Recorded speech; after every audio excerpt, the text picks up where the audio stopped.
মেয়েদের এই কয়েক ইঞ্চি পেট কিন্তু খুব গুরুত্বপূর্ণ জায়গা। যেই মেয়ের পেট যত খারাপ হবে, যত মানুষ নজর দেবে, ওখানে তত রকমের খারাপ সন্তান আল্লাহ দেবে।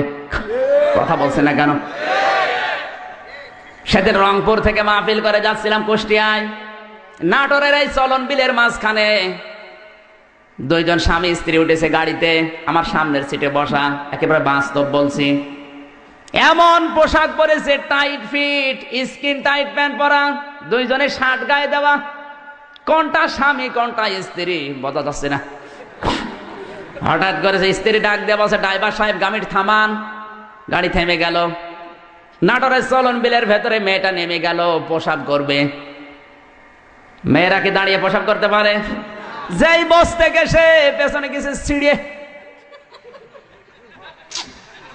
গাড়ির সবাই হা করে তাকিয়ে আছে, ওর যে স্বামী ও তাকিয়ে আছে।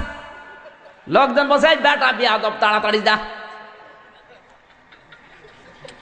ও নিজে করবে কি, নিজের জামা খুলে তাড়াতাড়ি জড়িয়ে ধরেছে। আমার মনে হয় ওই মহিলার পেটে যা আসবে সবই মনে হয় আব্দুল কাদের জেলানি হবে।